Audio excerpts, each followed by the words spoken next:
ठीक है, डन। तो डॉक्यूमेंट डॉट क्वेरी, हाँ। तो मेरा क्वेश्चन ये था कि हम क्वेरी सिलेक्टर के अंदर भी आई वो डाल सकते हैं, आईडी डाल सकते हैं, हैश प्रोडक्ट करके डाल सकते हैं। टैग भी डाल सकते हैं। हाँ, तो क्वेरी सिलेक्टर और document dot gate element by ID कौन सा यूज़ करना चाहिए? मेरे हिसाब से क्वेरी सिलेक्टर करना चाहिए कि इसमें क्वेरी सिलेक्टर में हम कुछ भी यूज़ कर सकते हैं। जैसे हमें एलिमेंट आईडी की टारगेट करना है तो फिर आईडी लिखनी पड़ेगी, क्लास नेम को टारगेट करना है तो क्लास नेम लिखना पड़ेगा। बट क्वेरी सिलेक्टर में हम सब कुछ कर सकते हैं इसीलिए। हम्म, ठीक है। Document dot gate element by ID थोड़ा सा फास्ट होता है ना? हम्म। तो जहाँ पर आईडी से सिलेक्ट करना हो ना, वहाँ पर वो यूज़ कर सकते हैं।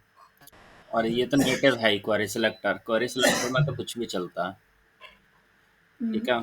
तो ये बढ़िया है अपना। आपने ये प्रोडक्ट डिप बनाया, कैटेगरी लिस्ट डिप बनाया,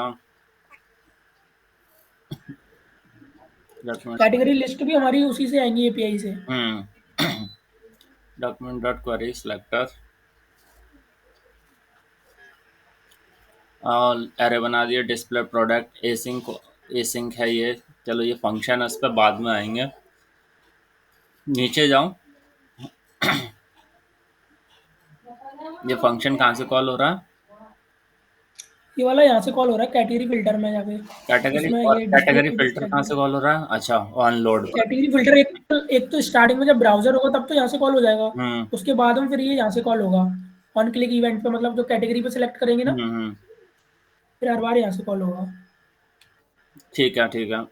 तो कैटेगरी फिल्टर के अंदर जाऊं। हाँ, कैटेगरी फिल्टर में क्या कर रहे हो? Document dot query select all input type checkbox आपने सारे ले लिया। हम्म, चेक इनपुट। अगर चेक है तो आपने चेक डेटा पुश कर दिया, है ना? Display product. चेक डेटा उसमें पास कर दिया। डिस्प्ले प्रोडक्ट में जाओ। हाँ,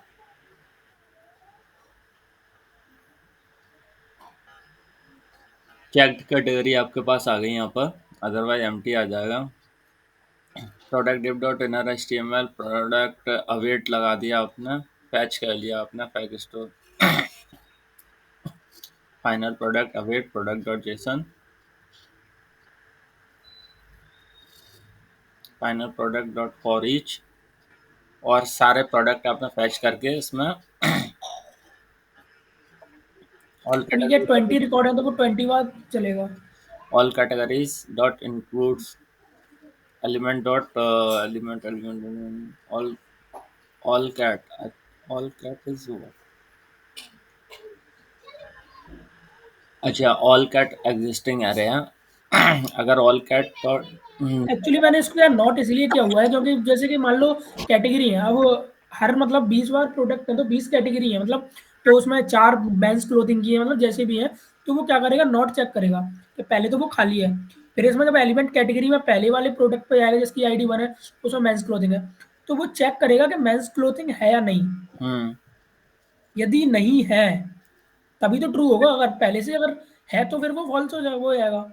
तो नहीं है तो फिर इसमें डाल दो, फिर मतलब उसमें लिस्ट भी करा दो और ऑल कैट में उसे पुश भी करा दो। फिर जब दोबारा मेंस मेंस उसमें जाएगा तो फॉल्स हो जाएगी, तो वो उसमें मतलब इफ की कंडीशन को एग्जिस्ट नहीं करेगा, डायरेक्ट चला जाएगा। तो मेंस क्लोथिंग को वो एक बार ही लेगा इसीलिए। नहीं, मैं समझा नहीं आपने। आपका ऑल चेक कैटेगरी के अंदर सपोज मेंस और वुमेन्स है, दो चीजें हैं ना? ठीक है। ठीक है, मेंस वुमेन्स है, दो चीजें हैं। अब अगर आपका ऑल कैटेगरी स्टार्टिंग में एम्प्टी है, राइट? ठीक है। स्टार्टिंग में एम्प्टी है ना? इसमें अभी हमने कहीं पे सेट किया हुआ है? कुछ नहीं किया, राइट? नहीं नहीं, पहले हमने कोई सेट नहीं किया हुआ है। अब अगर इसके अंदर नहीं है तो आप एलिमेंट को डाल रहे हो, तो आपके जितने भी प्रोडक्ट, सारी कैटेगरी हो, सारी कैटेगरी इसके अंदर चली जाएंगे। हम्म। सारी आपको दिखा देगा और सारी आपकी इनर एचटीएमएल में कॉन्फ़िगर हो जाएंगी, है ना? हम्म। और ऑल कैटेगरी के अंदर आपने ये एलिमेंट भी पुश कर दिया। ठीक है। ठीक है। If all cat check cat dot length अगर जीरो है तो ऑल चेक कैटेगरी आपकी ऑल कैट हो ये वो है जाएगी। जैसे अपन कोई चेक नहीं करेंगे तो वो सभी को चेक में ले लेगा, तो सभी डेटा हमें डिस्प्ले करा देगा। हम्म। अगर जीरो है तो सबको उसमें ले लेगा। And it if all check cat dot includes element की अगर कैटेगरी इंक्लूड है तो ये प्रोडक्ट को इसमें ऐड कर देगा। ठीक है। हम्म, बस। ऊपर जाओ थोड़ा सा, इसको और समझते हैं। ठीक है। ऑल चेक कैटेगरी अगर आपका है, लेंथ जीरो है तब करेगा। अगर लेंथ जीरो नहीं है, ऑल चेक कैटेगरी के अंदर दो फील्ड है तो दो ही के डेटा डालेगा। ठीक है। और ये आप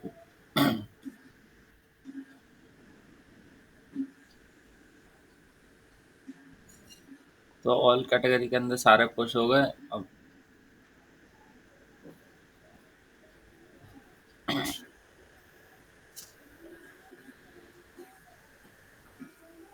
और अगर include-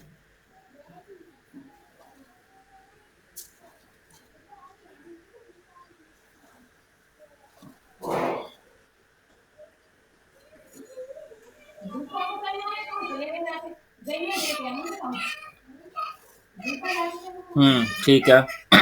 तो आप हर उस पे फिल्टर पर आप प्रोडक्ट को फैच क्यों करके ला रहे हैं, क्वेश्चन ये है। हमेशा एपीआई कॉल क्यों कर रहे हैं आप, एपीआई कॉल पहले से करके रखो।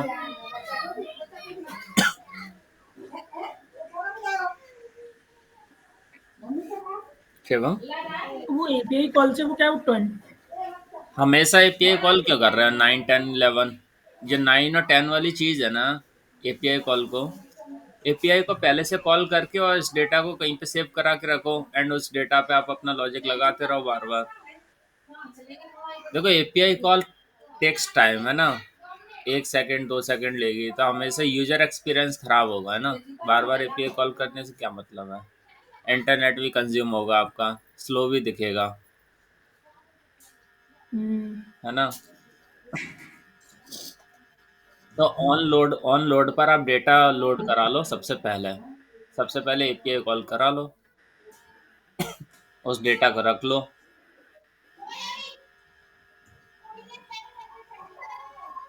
समझ गए। लेकिन जब उसमें भैया कैटेगरी जाएंगी तो फिर वो बार बार पे ही होगा, या मतलब उसमें फिर वो डेटा जहाँ से सेव करेंगे उसमें फिल्टर लगेगा ना फिर, तो ये कैटेगरी फिल्टर,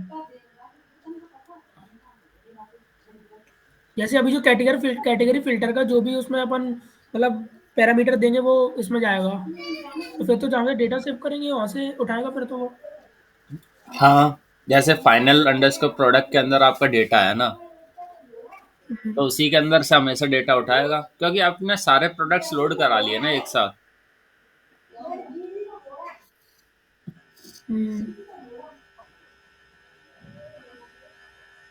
वैसे अगर आपकी एपीआई अगर सपोर्ट करती है ना फिल्टर्स को, तो आप ये जो ऑल चेक कैटेगरी जो फिल्टर है ना, इस फिल्टर को आप इस एपीआई पे पास करा सकते हो, तो एपीआई क्या वही डेटा देगी जो आपके आने चाहिए।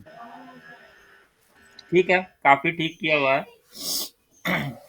चलो एक पेज खोलो।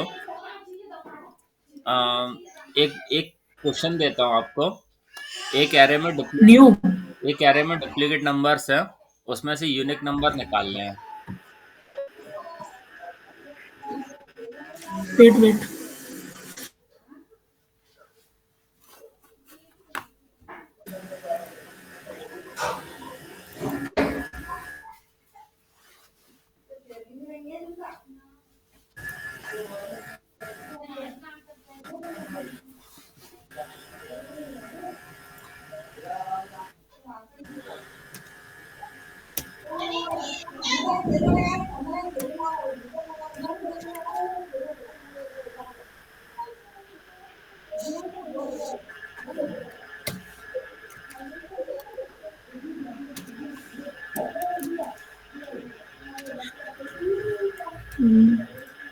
एक एरे है।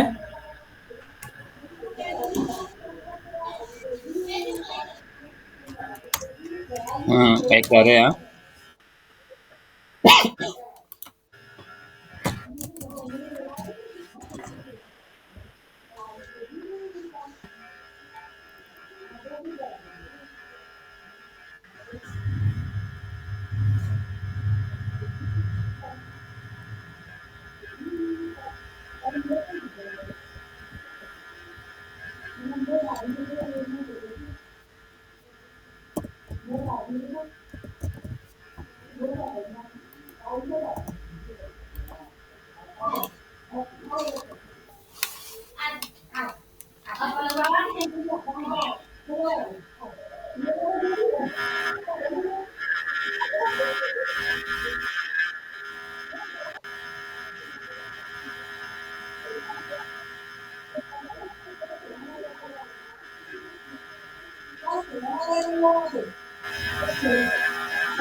हेलो।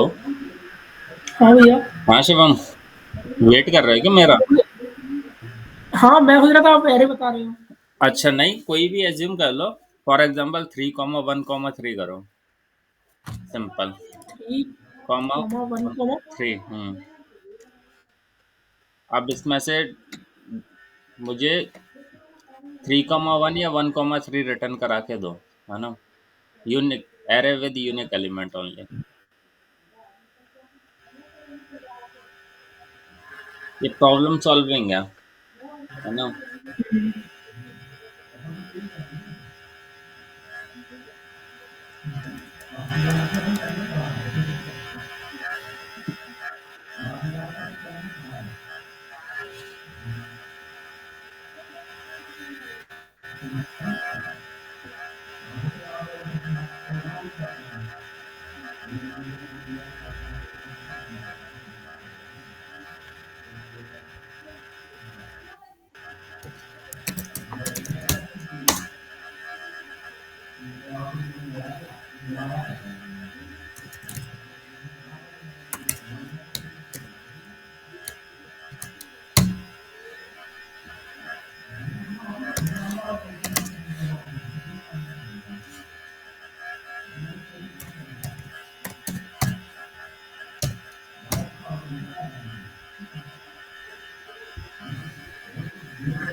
मैं ब्लॉग्स बना रहा हूँ, ब्लॉग्स बना रहा हूँ। वो कहाँ है? आपके मोबाइल में ब्लॉग्स बना रहा हूँ।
ये आ गया।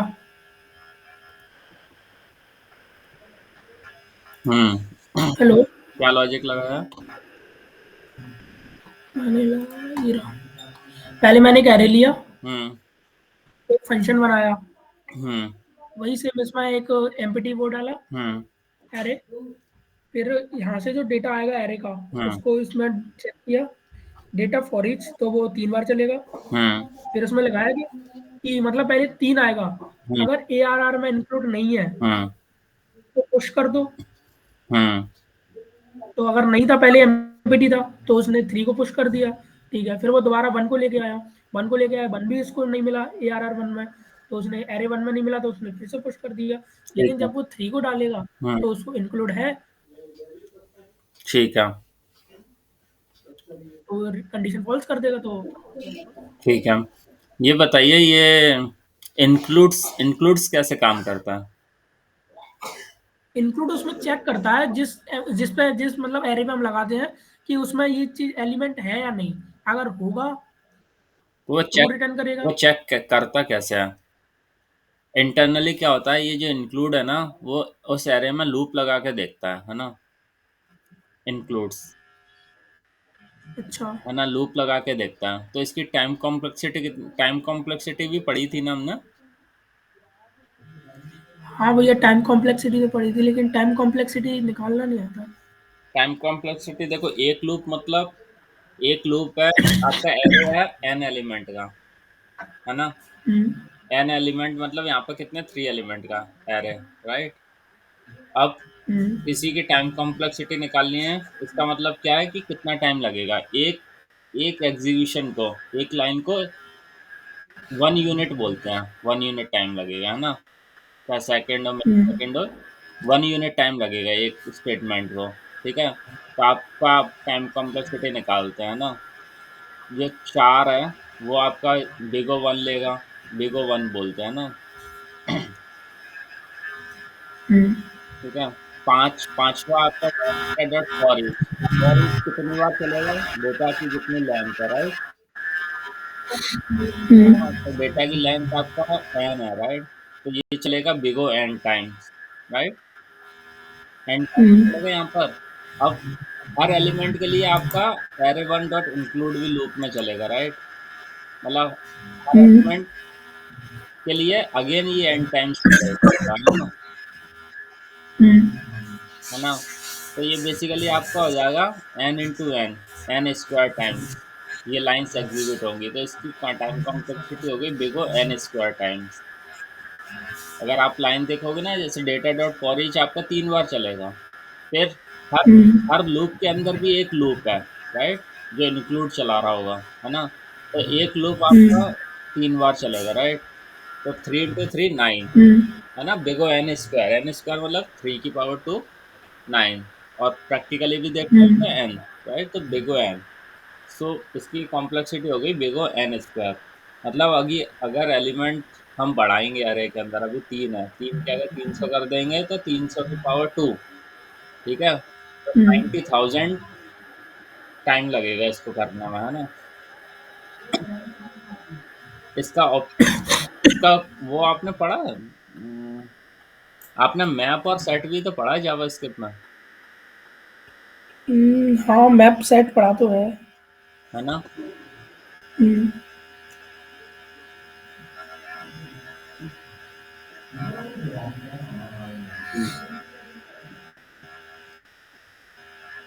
मैप और सेट अगर आपने पढ़ा हुआ है तो उसको यूज करके भी तो कर सकते हो आप। सेट का यूज करके करो इसे। सेट में क्या होता है, यूनिक एलिमेंट्स ही तो आते हैं आपके। हाँ, सेट का मुझे सिंटैक्स तो देखना पड़ेगा।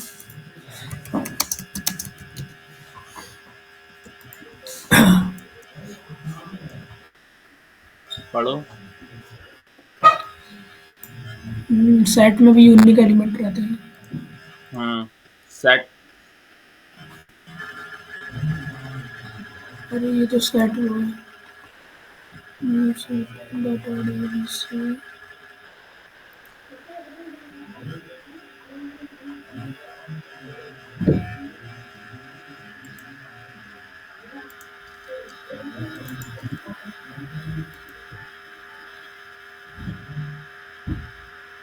तो इसमें यूनिक वैल्यू ये लेगा।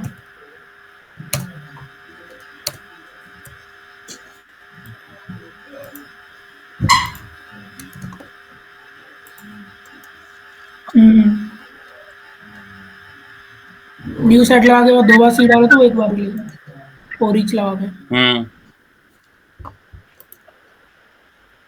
ये क्या है, 1 minute, letter dot for each text क्योंकि सेट डुप्लीकेट वैल्यू नहीं लेता ना। नहीं लेता। तो आप कोई सेट है, उस सेट में अगर आप डुप्लीकेट एलिमेंट पुश करोगे ना तब भी पुश नहीं होंगे। हम्म। करके देखो सेट से।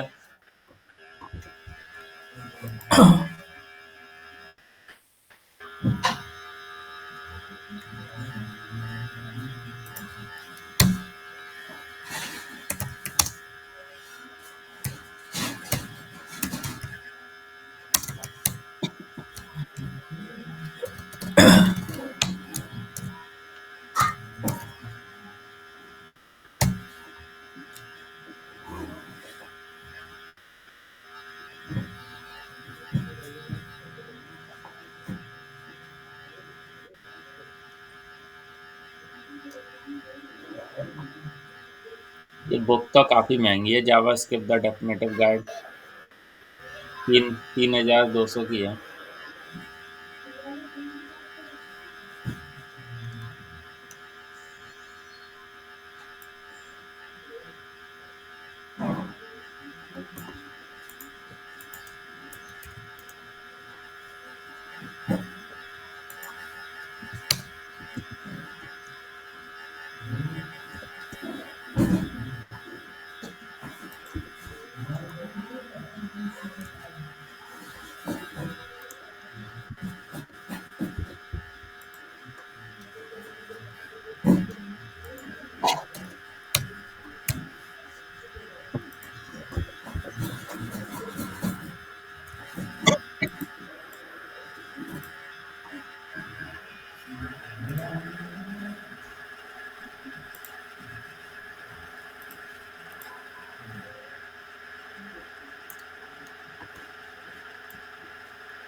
Set is not defined.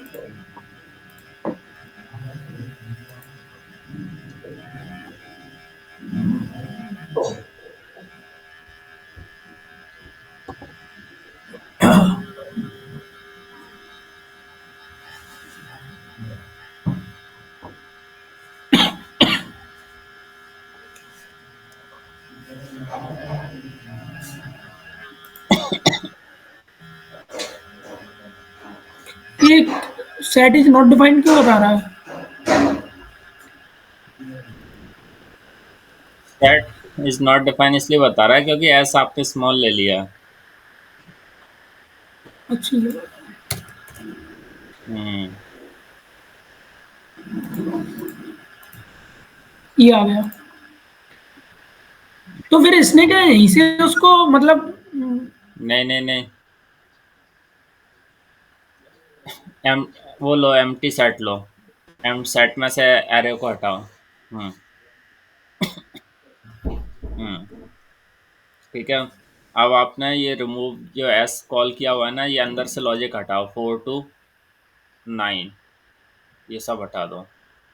ठीक है। एस एस डॉट ऐड करो, ये लूप लगाओ, डेटा के अंदर लूप लगाओ, सॉरी अंडू करो। हाँ, ये एरे वन वाले लाइन नंबर 6 है ना, उसमें एरे वन की जगह पे एस डॉट ऐड करो।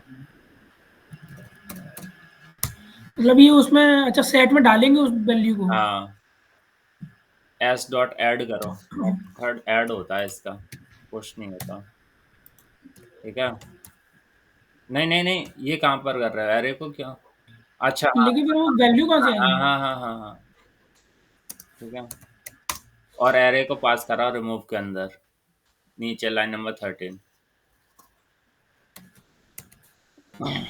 ठीक है। और ये पुश की जगह पे ऐड करो लाइन नंबर 7।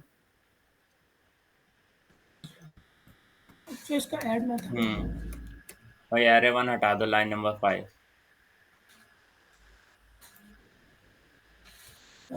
ठीक है। अब ये रिटर्न जो करा रहे हो ना, रिटर्न एस। एस करा दो रिटर्न। अब चलाओ। अच्छा इसमें और अभी जो मैंने किया उसमें क्या अंतर है? देखो यहाँ पर आपने जो किया था वो सेट के अंदर आपने पहले से एलिमेंट ले रखे थे 313, है ना। उसका कोई सेंस नहीं है। देखो मैंने आपको एक एरे दिया था, राइट, 313। आपने वो एरे पास किया मेथड में, वो मेथड ने उस एरे को प्रोसेस करके सेट में डाला, और सेट आपने रिटर्न करा दिया। अब ये सेट आपने बाहर क्यों डिक्लेयर किया, इसको आप अंदर भी डिक्लेयर कर सकते थे, है ना। हम्म। ये लाइन नंबर 2 को अंदर डालो, आफ्टर लाइन नंबर 4। ठीक है। अब आप, टाइम हो गया, अच्छे प्रोग्रामर बन जाओ धीरे धीरे। डेटा डॉट फॉर ईच डाला आपने, सेट में डाला, सेट आपने रिटर्न करा दिया। डन। अब चला के देख लो, सही चल रहा चल रहा है। है ना। बस ये हो गया ऐसा। अच्छा, आपने क्लोजर पढ़े हैं? क्लोजर क्या होता है? क्लोजर पढ़े तो हैं जो मतलब कुछ फॉर्मेटिंग टाइप मतलब हाँ याद नहीं आ रहा। W3 स्कूल से पढ़ा था ना आपने, जावा के पूरा क्लोजर है उसमें। सब कुछ है उसके अंदर। मैं वही सिलेबस देख रहा था कि कुछ मिस तो नहीं हो गया।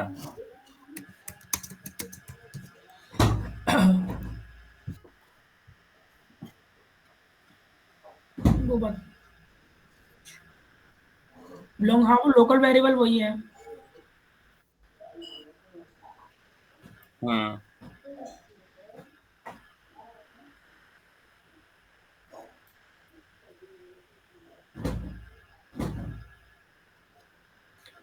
तो ये global variable, local variable, var let const, hmm. Var global होता है, लेट कॉन्स्ट मतलब लेट, ये ग्लोबल होता है लेकिन कांस्टेंट को हम कांस्ट को चेंज नहीं करते, वो जब आप करते हैं फिक्स वैल्यू कांस्ट चेंज नहीं होता। हम्म। उसके लास्ट में ठीक शायद है। लिखा हुआ है। अब आपको क्या क्या, अब क्या प्रॉब्लम्स आ रही हैं वो देख लेते हैं ना, ठीक उन है। पर बात करते हैं। बताओ आपकी क्या क्या प्रॉब्लम्स है, आपको कहाँ दिक्कत आ रही है पूरे फ्रंट एंड डेवलपमेंट में, है ना? फ्रंट एंड में अभी एक्चुअली पहले तो मुझे आप ये बताइए, मुझे ये समझ में तो पूरी आ रही है सी एस एस में। तो बस ये है कि मेरा ये तो हो गया, लेकिन जो एडवांस है उसकी कुछ प्रॉपर्टी भूल रहा हूँ और समझ में भी नहीं आ रही, तो इसको फिर मुझे लगता है कि टाइम के साथ साथ आएगी, जैसे 3D ट्रांसफॉर्मेशन ये सब वगैरह। देखो आपके पास अगर टाइम है तो इनको अप्लाई करना स्टार्ट करो धीरे धीरे। मैंने सब अप्लाई मतलब मैंने सबको एक एक से ट्राई कर लिया, इसमें ट्राई आउट इट सॉल्व करके, और जहाँ तक है सब कुछ समझ लिया हम्म। कौन कैसे काम करता है, लेकिन थोड़ा सा ये है कि जिसका यूज नहीं होता फिर उसको भूल जाता हूँ, मतलब जैसे कि यूज नहीं हो रहा तो फिर, तो सी एस एस को कितना नहीं, ये तो मतलब सबके साथ कंप्लीट। होता है कि आप अगर यूज नहीं कर रहे हो तो भूल जाओगे।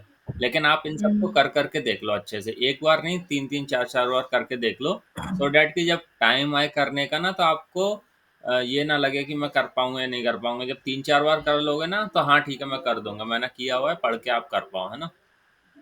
हाँ बस यही मैं कर पाऊंगा इसको पढ़ के, तो मैं दो दो बार इसका रिवीजन कर चुका हूँ। हम्म।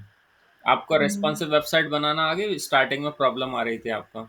रिस्पॉन्सिव कुछ आ गई कुछ हद तक, मतलब जैसे कि मैं उससे बूटी स्क्रैप को थोड़ा सा और रिस्पॉन्सिव पढ़ना चाहूंगा, क्योंकि वैसे मीडिया क्वेरी से तो मैं कर लेता हूँ, हम्म। लेकिन थोड़ा सा बूटी स्क्रैप से करने का ज़्यादा ट्राई करूंगा। हम्म। हम्म। बूट स्टेप्स है। ठीक है। वैसे तो मैंने ये मीडिया क्वेरी है, और ये भी मैंने पढ़ लिया है, ग्रिड ग्रिड वगैरह, ग्रिड थोड़ा सा कम आया, हम्म। लेकिन फ्लैक्स वगैरह, डिस्प्ले फ्लैक्स वगैरह ये सब थोड़ा अच्छे से आ गया था। हम्म। मैं सोच रहा हूँ कि क्लासेस ऑल्टरनेट डेज या रेगुलर लेना स्टार्ट कर दूं, भले ही 30 मिनट की हो या 1 घंटे की हो, नहीं, अगर आधे घंटे की भी होगी तब भी काम हो जाएगा। है ना? हाँ, क्योंकि फिर उससे क्या होगा, थोड़ा सा रेगुलरिटी बनी रहेगी, तो हाँ अपडेट होती रहेगी साथ ही साथ चीज़ें। बिल्कुल। ठीक है, मैं ट्राई करूँगा, इसको करने का ट्राई करते हैं, और टाइमिंग हम वही रखेंगे। टाइमिंग हम इवनिंग ही रखते हैं ना? हाँ, जब भी आपको लगे। टाइमिंग टाइमिंग की प्रॉब्लम है एक्चुअल में ना। एक्चुअली मैं वो जो था क्या कहते हैं, अभी मैंने जो ई कॉमर्स वेबसाइट की बनाने का ट्राई किया था, एक्चुअली मुझे ई कॉमर्स के लिए स्क्रैपिंग के लिए कहीं से भी डेटा नहीं मिला, फिर मैंने एक फेक एपीआई का यूज करके मतलब थोड़ा सा डेटा पड़ा था, वो मिला। मैं उसमें पेजिनेशन और लगाने वाला था कि मतलब पेजिनेशन का जो सर्कल है वो लगा के ट्राई करो। ठीक है, मैं बता देता हूँ। तो आप HTML CSS और क्या प्रॉब्लम आ रही है? HTML कंप्लीटली हो गया, हम्म। CSS भी हो गया, कि अगर कहीं एक आध टॉपिक में डाउट होगा तो मैं साथ ही साथ कंप्लीट करता जाऊंगा। जावास्क्रिप्ट? जेएस में space method number properties, form form शायद टेबल्स, इसमें एक दो टॉपिक हैं छोटे छोटे जो मैंने लिख के रखे हुए हैं, उनमें शायद थोड़ा सा डाउट है, हम्म। और इसमें ऐसा कोई डाउट है नहीं, मतलब ट्यूटोरियल तो पूरा कंप्लीट है। यस, होस्टिंग जाओ, होस्टिंग पर थोड़ा सा ऊपर। हाँ ये है। ये होस्टिंग में वो है, जावास्क्रिप्ट डिक्लेरेशन और होस्टेड, हाँ मतलब कैसे कौन सी चीज़ें कहाँ साइन करनी है। Variable can be declare after it has been used, मतलब वेरिएबल को यूज करने से पहले उसे डिक्लेयर करो, नहीं बाद में यूज करो, पहले डिक्लेयर करो नहीं, JavaScript variable can be declare कर सकते हैं, आफ्टर उसे यूज करने से पहले उसे डिक्लेयर कर सकते हैं। ठीक है, तो आपने x = 5 कर दिया और वेर x नीचे डिफाइन किया आपने, है ना? इसका मतलब क्या है? आपने पहले वैल्यू असाइन कर दी और नीचे डिफाइन किया, तब भी ये चल जाएगा, है ना? क्योंकि इसमें होस्टिंग होती है। तो ये पहले ऊपर ले जाएगा इसको, हम्म। हाँ, होस्टिंग ये जो इसको फिर ब्राउजर देखेगा कैसे, क्योंकि उसको पहले उसने एक्स में असाइन कर दी, उसको आउटपुट यहीं दे रहा है, तो फिर ये पहले इसको ऊपर ले जाएगा। तब ब्राउज़र है ना रेंडर करने से पहले है ना एक वो चलाता है, प्री प्रोसेसिंग बोलते हैं उसको, है ना? तो मतलब पहले, जिसमें वो फॉर्मेटिंग वगैरह कर दे हाँ, रहा होगा। पहले एग्जीक्यूट होने से पहले अपनी फॉर्मेटिंग चलाता है। तो फॉर्मेटिंग क्या करती है, जितने भी जो वेरिएबल्स रहते हैं ना उनकी डिक्लेरेशन को ऊपर ले जाती है ना? हम्म। तो बेसिकली वेर एक्स आपका एक्स इक्वल टू 5 के ऊपर चला गया, तब तो वैलिड हो गया, है ना? तो ये हम्म। प्री प्रोसेसिंग होती है ना? ठीक है, इसी को होस्टिंग बोलते हैं। ये देखो एग्जाम्पल 2 में है ना, ऐसा हो जाता है ये प्री प्रोसेसिंग से। हम्म। अच्छा, लेट कॉन्स्ट को एक बार रिपीट करवाओगे? बिल्कुल। कॉन्स्ट, चलो वो आप इंडेक्स डॉट आज उसमें देखो, कॉन्स्ट इसमें है, लेट है कार नेम, है ना? हम्म। तो लेट का जो स्कोप रहता है ना विद इन कर्ली ब्रेसेस रहता है ना? नीचे आओ, और कॉन्स्ट, कॉन्स्ट अच्छा। मतलब आप चेंज नहीं कर सकते उसको, उसका भी scope within curly braces रहता है। तो आप अच्छा। उसमें जाओ, index dot H T M L अपनी, हाँ यहाँ पर, ये तो आपने लॉजिक समझ लिया, लाइन नंबर 12 के बाद आ जाओ, हाँ ठीक है। अब कॉन्स्ट ए इक्वल टू 5 लिखो।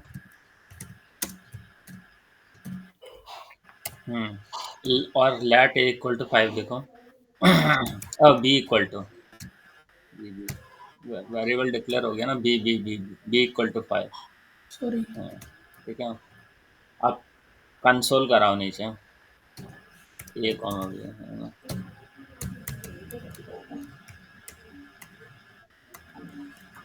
ठीक है, चला के देखो इसे, चल गया। आ गया। अब इस इन सबको एक फंक्शन के अंदर डाल दो, है ना? सबको? हाँ, 15 16 17, हाँ, फंक्शन के अंदर। ठीक है, लाइन नंबर 16 17 को डाल दो बस।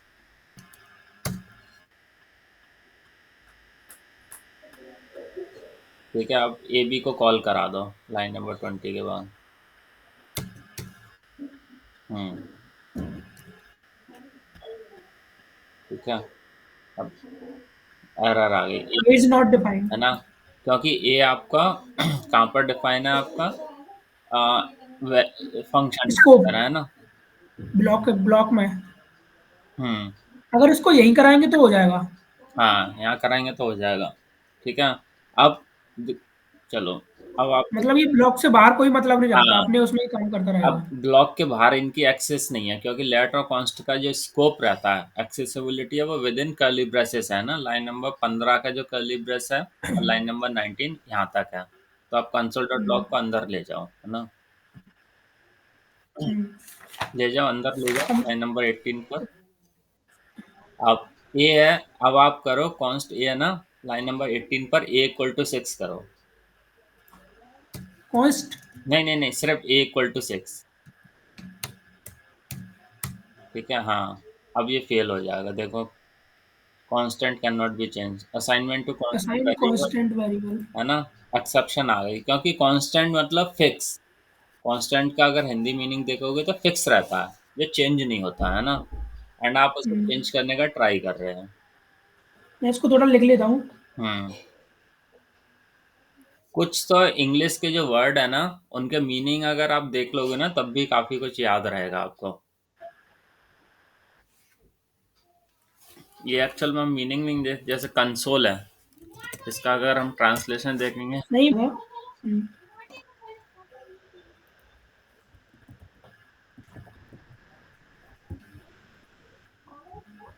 और इसको बी इक्वल टू 6 करूंगा तो चलेगा? हम्म चल गया। मतलब हम लेट को चेंज कर सकते हैं। हाँ, लेट को चेंज कर सकते हैं। लेट, लेट क्या बोलता है, आप चेंज कर सकते हो, लेकिन उसका स्कोप कर्ली ब्रेसेस में है। कॉन्स्ट क्या बोलता है, आप मुझे चेंज ही नहीं कर सकते और मेरा स्कोप भी कर्ली ब्रेसेस में है ना? और उसको ग्लोबल, ग्लोबल के बाद तो एक्सेस कर सकते हैं ना इसको, ग्लोबल बनाने के बाद? किसको ग्लोबल बनाना? हाँ, ऐसे करके करें तो? ऐसे करके करो, हो जाएगा, एक्सेस हो जाएगा। ठीक है। कौन, ठीक है, कांस्टेंट तो एरर दे रहा होगा, कांस्टेंट, अच्छा कांस्टेंट नहीं, कांस्टेंट को अपडेट नहीं। मैंने बी को कर दिया है लेट को। हाँ, आप कांस्टेंट को कहीं पर भी चेंज नहीं कर सकते। बस ये बोलता है कि मुझे जहाँ पर डिफाइन किया हुआ है ना, वहाँ के कर्ली ब्रेसेस के अंदर ही एक्सेस होऊंगा मैं, ये बोलता है वो। अगर आपने इसको हम्म, कर्ली ब्रेसेस के बाहर डिफाइन किया है लाइक ऐसे ग्लोबल स्कोप में, तो फिर ये सब जगह एक्सेसिबल है। ठीक है। हम्म। और हम बैर से ज्यादा लेट का यूज क्यों करते हैं? हाँ, अब देखो आपने ना, आप इसमें फंक्शन ए बी के अंदर आप वो जाओ, वेयर वेयर एक्चुअल में ना, वेयर का जो स्कोप है ना वो थोड़ा सा ज़्यादा है। हम्म। पहले वेर यूज करते थे स्टेप, बट लेट ज्यादा यूज करते हैं सबसे। जैसे ये, हाँ, जैसे आप फॉर एग्जांपल आप अ, अगर किसी फंक्शन के अंदर आपने फॉर लूप लगाया है ना, और उस फॉर हम्म, लूप के अंदर अगर आपने वेयर डिफाइन किया, तो वेयर क्या है, फंक्शन के अंदर एक्सेसिबल होता है कहीं पर भी, हम्म, है ना। और लेट एंड कॉन्स्ट आपके कर्ली ब्रेसेस के अंदर होते हैं एक्सेसिबल। समझना इस बात को, है ना। तो अगर आपने फंक्शन के अंदर कोई फॉर लूप लगाया या इफ हम्म, लगाया, और उस इफ का कर्ली ब्रेसेस है, राइट, उस कर्ली हम्म, ब्रेसेस के अंदर अगर आपने लेट डिफाइन किया तो वो लेट उसी के अंदर एक्सेस होगा। लेकिन अगर आपने वेयर डिफाइन किया उस कर्ली ब्रेसेस में, तो आपके इफ हम्म। के बाहर भी अगर आप कुछ लगाओगे तो एक्सेसिबल हो जाएगा वो। फॉर एग्जाम्पल, तो बैर तो हम ब्लॉक, बैर को तो हम अगर फंक्शन के अंदर करेंगे तो वो तो फिर वो भी बार एक्सेस नहीं होगा, वो भी लोकल बन जाएगा ना। हाँ, आप वेर आप लिखो, चलो यहाँ पर ये जो लेट ये भी है ना, लाइन नंबर 15 16 को अंदर लेकर आ जाओ, 17 को हटा दो। हम्म। ठीक है। अब इसमें है ना एक वो लगाओ, तो लाइन नंबर 15 के बाद इफ लगाओ, इफ। हम्म। इफ हाँ, ब्रैकेट में ट्रू कर दो, ट्रू, ट्रू कर दो इसे। हम्म। कर्ली ब्रेसेस लगा दो, ठीक है। हाँ, ये इन दोनों को डाल दूं? डाल दो, अंदर डाल दो। ठीक है। और इसके अंदर एक वो लगाओ, var, var C equal to 6। Hmm. ठीक है। अब लाइन नंबर 22 पे कंसोल लगाओ, 22 एक और कंसोल लगाओ जिसमें सी को प्रिंट कराओ।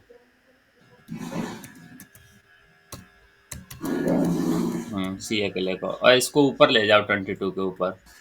नहीं इसको नहीं या नहीं मतलब बैर को? नहीं नहीं नहीं नहीं, 23 वाले को इसके ऊपर ले जाओ बस। नहीं नहीं नहीं नहीं, कर्ली ब्रेसेस के बाहर। हाँ, बस बस। अब देखो आपका सी एक्सेसिबल हो जाएगा, है ना, क्योंकि सी आपका जो है ना वो फंक्शन के अंदर एक्सेस होता है, वो वेयर। जबकि लेट एंड कॉन्स्ट एक्सेस कहाँ होते हैं, कर्ली ब्रेसेस के अंदर। अब ट्राई करो, हम्म, है ना, 6 प्रिंट हो गया। तो जो वेयर का स्कोप है ना वो थोड़ा सा बड़ा है, वो विद इन फंक्शन। मतलब ये कहीं भी एक्सेस हो जाता है ज्यादा नहीं नहीं टाइम? नहीं नहीं, अब इसी को आप कंसोल इस फंक्शन के बाहर करोगे तो वेयर भी एक्सेस नहीं होगा आपको। इस फंक्शन के बाहर?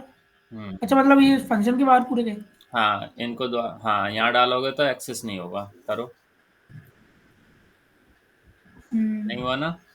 देखो, सी का स्कोप ऐसा समझ लो, वेयर का स्कोप विद इन फंक्शन है, और लेट और कांस्टेंट का scope within curly braces है, ठीक है, ऐसे है। एक बार रिपीट करना। वेयर का स्कोप विद इन फंक्शन है, और लेट एंड कांस्टेंट का scope within curly braces है।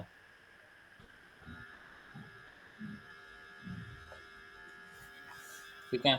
ये लाइन नंबर 16 पर इफ ट्रू जो लिखा हुआ है ना, आप इफ ट्रू को हटा दो, सिर्फ कर्ली ब्रेसेस लगा दोगे ना, ये भी कोडिंग में कर सकते हैं। और ये स्कोप वगैरह ये बहुत इंपॉर्टेंट है, मतलब पता होना चाहिए। वो मुझे थोड़ा सा डाउट था इनमें। हम्म।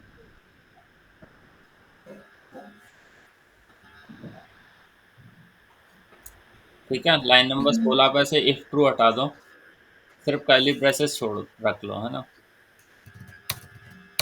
हाँ, ये भी वैलिड है प्रोग्रामिंग में ना, आप कर्ली ब्रेसेस, क्योंकि वो है तो ब्लॉक में ही ना वो। हाँ, ब्लॉक आप कहीं पर भी ऐड कर सकते हो ना। ठीक है। और आप वेर सी के नीचे ना डी इक्वल टू 7 लिखो, डी, लाइन आउट 19 के बाद, हाँ। D equal, var. नहीं नहीं नहीं, वेर नहीं, नहीं वेर नहीं, डी इक्वल टू 7। हम्म। अब डी इक्वल टू 7 को आप कहीं पे भी प्रिंट करा सकते हो, विदाउट वेयर अगर आपने लिखा है तो वो वेरिएबल ग्लोबल। कहीं भी एक्सेसिबल है। हाँ, आप कंसोल लगा के देख लो कहीं पर भी।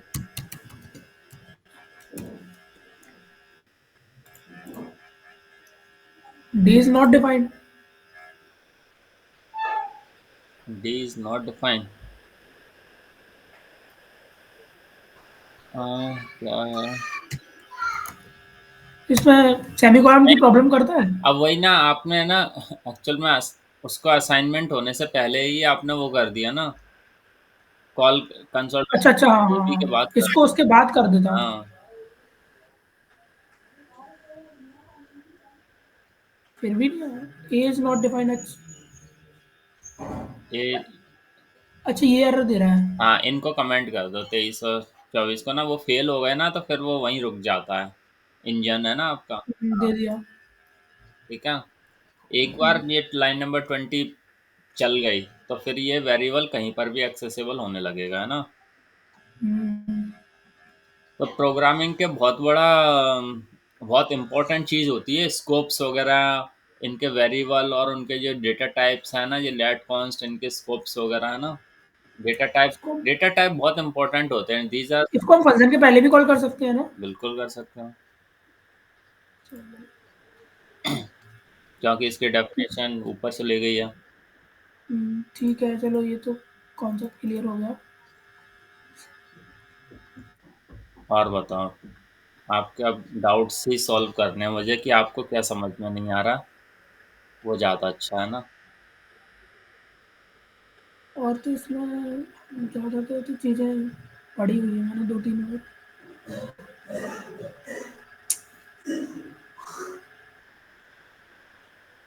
जेसन समझ में आ गया, जेसन।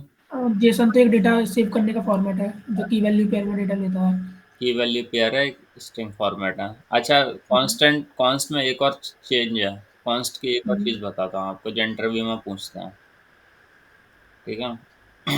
जाओ, उसमें जाओ हम्म, टेक्स्ट फाइल में। कॉन्स्ट इक्वल टू 5 है ना, कॉन्स्ट हम्म, के अंदर इसको इक्वल टू 5 की जगह पर वो कर दो, ए की जगह पे ऑब्जेक्ट बना दो, ऐसा ऑब्जेक्ट ए इक्वल टू 5 हटाओ, करली ब्रेसेस लगाओ, हाँ, name equal name colon Shivam डाल दो। हम्म, ठीक है, ये एक ऑब्जेक्ट हो गया। अब आप इसमें वो करो, हाँ, लाइन नंबर 22 पे A dot name equal to काम पर 20, 22 पर 22 पे, ए डॉट नेम। हम्म,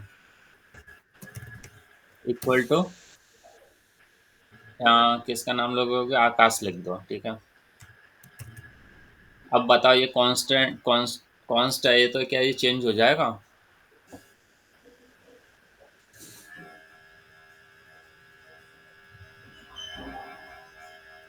होना चाहिए क्योंकि ये ऑब्जेक्ट के अंदर है। बिल्कुल बिल्कुल सही बोला आपने, होना चाहिए और होगा भी, क्योंकि ये ऑब्जेक्ट के अंदर क्योंकि से। ऑब्जेक्ट के अंदर है तो उसको तो कोई फर्क नहीं पड़ेगा ना, कॉस्ट को तो वो फाइनल वैल्यू देगा। हमने हमने ए को चेंज नहीं किया, ए के अंदर तो सेम ही ऑब्जेक्ट है, उस ऑब्जेक्ट के अंदर ए को तो ऑब्जेक्ट असाइन करना है ना, उसको तो ऑब्जेक्ट मिल ही गया।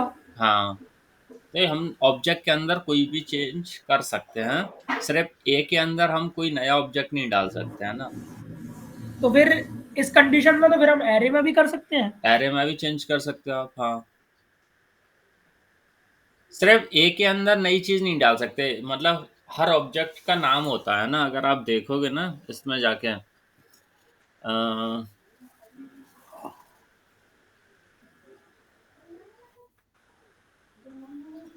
ये जो ऑब्जेक्ट रहते हैं ना, इन ऑब्जेक्ट के नाम भी रहते हैं, उनके एड्रेस भी रहते हैं, जो मेमोरी में रहते हैं, हमने स्टार्टिंग में डिस्कस किया, जीरो पे ये है, जैसे उसकी वो रहता है। है ना। समझ। जैसे आप जाओ कंसोल में देखो, नाम भी होंगे, इनके एड्रेस भी होंगे, जैसे हम लोग रहते हैं ना वैसे ही एड्रेस, ये ऑब्जेक्ट्स भी मेमोरी में रहते हैं। सेव नहीं किया था आई थिंक आपने। अरे मैंने वो प्रिंट ही नहीं किया। हाँ, ए को प्रिंट कर दो। ठीक है। नेम आकाश। हाँ, इसका एक्सपेंड करो, इसको भी एक्सपेंड करो। अ, ये आई पे जाओ, आई क्या बता रहा है? आई कुछ बता रहा है क्या? कौन सा है? और ऊपर वो आई ब्लू कलर में आ रहा है, नेम आकाश के ऊपर। हाँ, इधर नहीं आ रहा है। करली ब्रेसेस होगा ये। ठीक है, अभी आ नहीं रहा है यहाँ पर ये, क्योंकि हमने कंसोल किया हुआ है। उसमें जाओ, सोर्स में जाओ, सोर्स। इंडेक्स 1.js के अंदर जाओ। हाँ, इसके अंदर आप यहाँ पर जाओ आप। हाँ, लाइन नंबर 24 पर जाओ। डीबगर लगा दो, डीबगर 24 पर। डीबगर लगाओ लाइन नंबर 24 पर। इसको यार डीबगर कहाँ से लगता है? अरे लाइन नंबर 24 या आइकन नंबर लिखा हुआ है, इस पर क्लिक कर दो। हाँ, यहाँ पर। हाँ, क्लिक कर, ये लग गया डीबगर, है ना? चलो आप इसको रीलोड करो। डीबगर लगाना तो आना चाहिए आपको। मैं इसको थोड़ा मतलब पढ़ लेता हूँ, इसका भी क्लाइंट से जो भी हाँ, है। ये ब्रेक पॉइंट, रुको रुको रुको, ब्रेक पॉइंट अभी चलाना मत इसको। ये देखो, यहाँ पर आपके ये सब देखो, स्कोप दिखा रहा है राइट साइड में, हम्म। है ना? स्कोप दिखा रहा है, ब्लॉक स्कोप। ब्लॉक स्कोप में कौन कौन आ रहा है? A comma B, A B. Local scope मतलब देश। लोकल स्कोप में क्या आ रहा है आपका? सी। ठीक है, ब्लॉक, ये कर्ली ब्रेसेस है, उसको ब्लॉक स्कोप बोलते हैं। हम्म। सी आपका किस में आ रहा है? Local scope, local to function. Global scope में क्या आ रहा है आपका? ग्लोबल स्कोप को एक्सपेंड करो, डी आ रहा होगा उसके अंदर, है ना? करो कुछ एक्सपेंड। नहीं आ रहा, हाँ, आ रहा है।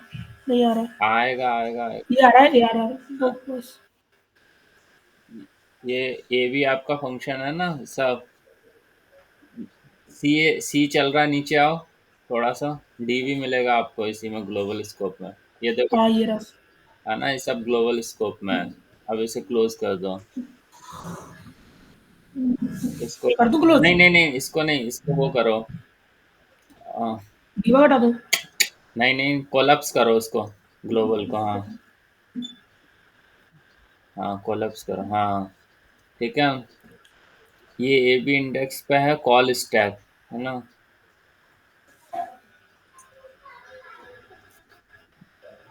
ठीक है। हाँ ठीक है, इसको रन करा दो। डीबगर तो बहुत इम्पोर्टेंट है शिवम, अगर नहीं आता है तो बहुत इम्पोर्टेंट है। नहीं ठीक तो है। आप फ्रंट एंड की प्रॉब्लम को कैसे सॉल्व करोगे? ऐसे ही तो सॉल्व करते हैं हम, यहाँ पर देख कर कि किस वेरिएबल की क्या वैल्यू है और क्यों सेट नहीं हो रही है ना? जब इश्यूज इसका आते हैं। ट्यूटोरियल पूरा पढ़ता हूँ क्या क्या है। नहीं बहुत पढ़ने की जरूरत नहीं है, ये जो मैंने काम करवाया हुआ है ना, बस ये वेरिएबल और इसको देखना समझना आना चाहिए ना। हम्म।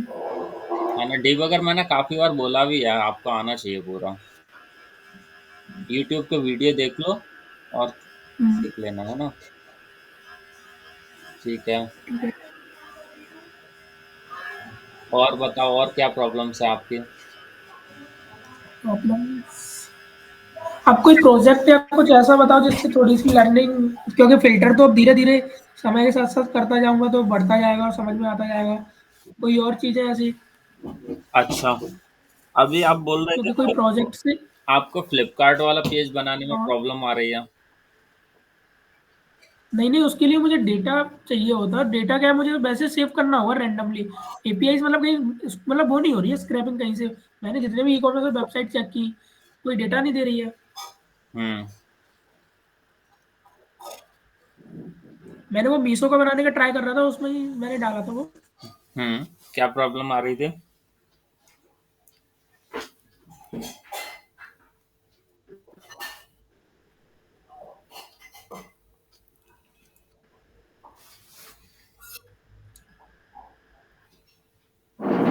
क्या प्रॉब्लम आ रही थी उसमें, मीशो में?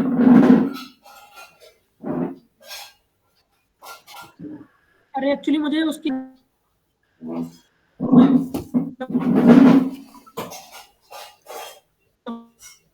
को सेव करना होगा एक फाइल, क्या? उसमें मुझे स्क्रैपिंग का डेटा नहीं मिल रहा था, मतलब स्क्रैपिंग नहीं हो पा रही थी। हम्म। तो है, मैं अच्छे से थोड़ी मतलब स्टाइल करके जैसे कि मीशो में किया था उसमें। हम्म।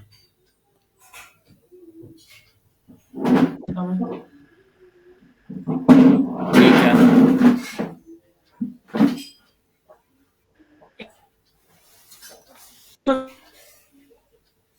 तो ये स्पॉन्टिव वेब का ऐसा मैंने आपकी वॉइस आपकी वॉइस ब्रेक हो रही है शिवम।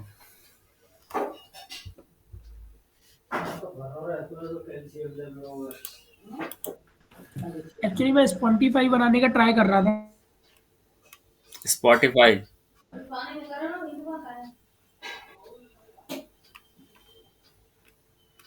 हेलो। हेलो। हाँ। स्पॉटिफाई बनाने का ट्राई कर रहे थे हम। हेलो। हेलो।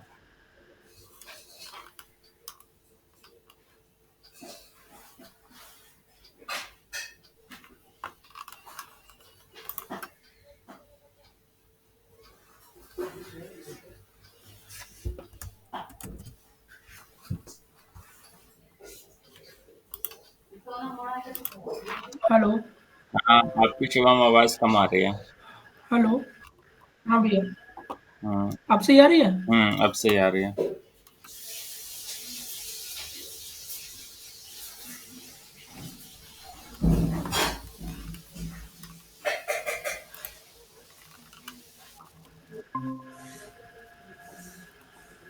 हाँ। हेलो। एक्चुअली मैंने क्या मोबाइल से कनेक्ट किया था। अच्छा।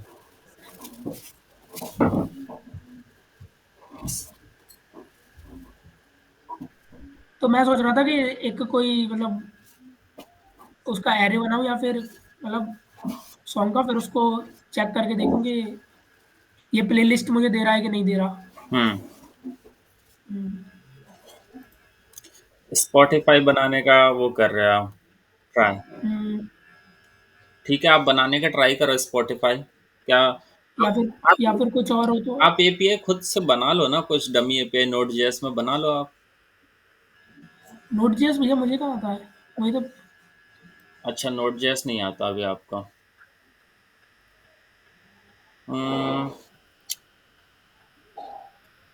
पाइथन में। पाइथन में बना लो। पाइथन आती है आपको? हाँ, आप पाइथन में एक एपीआई बना लो और म्यूजिक सेव करा लो एंड बनाओ। ऐसे ही वॉल। तो ये म्यूजिक से तो मतलब रैंडमली करना पड़ेगा, या मतलब कहीं स्क्रैपिंग तो कहीं से होगा नहीं, मतलब कहीं से मिलेगा तो है नहीं, वो तो हमें खुद से एक एक से डालना पड़ेगा उसमें एंट्री। अरे आप डाल लो 8-10 म्यूजिक फाइल डाउनलोड करके डाल दो बस प्रोजेक्ट बनाने के लिए। तो भैया वो फिर मतलब उससे उसमें और फिर मतलब जो अपन एरे बनाएंगे उसमें डिफरेंस क्या है, क्योंकि अपन को एपीआई बनाना तो आता ही है, या वो ज़्यादा सही रहेगा? नहीं, आप डेटाबेस में स्टोर करा लो ना म्यूजिक वगैरह। कैसे स्टोर कराओगे? उसे स्टोर करा के एपीआई बना लो। और एपीआई को कॉल कर दो। एपीआई को कॉल कर दो सारे। ठीक है। है ना, एपीआई फिल्टर्स के साथ काम करे। सर्च अप्लाई करके देखना है तो सर्च अप्लाई करके देख लो। हम्म। है ना। और कोई या फिर आइडिया इसके अलावा, और या फिर कुछ और प्रोडक्ट जो ऐसा कि मतलब थोड़ा सा एडवांस तो नहीं, लेकिन थोड़ा सा बिगनर से थोड़ा ऊपर जाऊं। मैंने तो वही बोला था आपको, ये फ्लिपकार्ट वाला ना। फ्लिपकार्ट का पेज हाँ। बना के देखो, रिस्पॉन्सिव एंड जो ई कॉमर्स का जो। रिस्पॉन्सिव है वो, मतलब मैंने जो बनाया था वो है तो रिस्पॉन्सिव ही, बट वो वहां से आगे मतलब थोड़ा स्लाइडर वगैरह नहीं सही हो रहा था, मैं उसको ट्राई कर लेता हूँ। हाँ। और उसको या इसको और किसी को भी। जो फ्लिपकार्ट की ई कॉमर्स की जो वो है, आपकी एपीआई, है ना, जो प्रोडक्ट हम्म। देती है, वो एपीआई आप पाइथन में बना लो। एक एपीआई बनाओ, उस एपीआई पे आप फ्लिपकार्ट जैसा वेबसाइट बनाओ। है ना, यहाँ पर है हम्म। ना, यूजर है ना, कोई भी फिल्टर अप्लाई करेगा, वो फिल्टर अप्लाई करके प्रोडक्ट्स आ जाने चाहिए आपके, है ना। हम्म, वो बना के देखो आप, है ना, responsive website same to same Flipkart की तरह, है ना। ठीक है। जब सेम टू सेम बनाने का ट्राई करोगे ना, तभी लर्निंग होगी आपके, कि आप, हम्म। है ना। तो सेम टू सेम बना के देखो, ट्राई करो। एंड जॉब सर्च के बारे में कुछ बताओगे?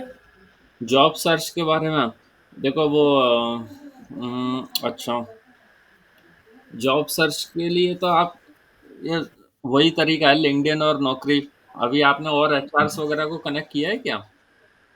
काफ़ी कनेक्ट किया मैंने, बात भी की है। अहमदाबाद वगैरह में भी कुछ जो फ्रंट एंड डेवलपर हैं उनसे भी। क्या रिस्पॉन्स मिल रहा है?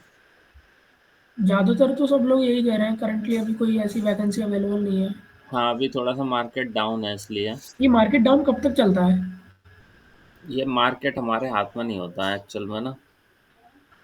तो ये मार्केट डाउन तो ये इट्स लाइक कि ये तो चलती रहती हैं चीज़ें। मार्केट में ना पूरी इकोनॉमी फ्लो होती है, इकोनॉमी के हिसाब से ना हम्म, चीज़ें। तो क्या ये लॉन्ग टाइम तक रहेगा? अब देखो कब तक होता है। जैसे शेयर मार्केट चलता है, कभी डाउन होता है, कभी अप होता है ना, बहुत सारे फैक्टर होते हैं जिसकी वजह से होता है ये, है ना। अभी हम्म। मुझे लग रहा है ये मार्केट शायद अप्रैल मई में खुलेगा, ऐसा मेरा प्रेडिक्शन है ना। हम्म।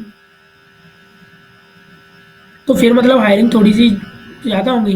हाँ, तब हायरिंग ज़्यादा होगी, लेकिन उससे शायद आपको कोई फ़र्क नहीं पड़ेगा, क्योंकि वो हायरिंग तो प्लेसमेंट वगैरह उनके लिए होती है। आपको क्या फ़र्क पड़ेगा? हम्म, आपको कोई फ़र्क नहीं पड़ेगा, है ना, क्योंकि आपके यहाँ प्लेसमेंट तो आते नहीं है, आपके घर भी कोई आएगा नहीं। तो ये मुझे तो आज भी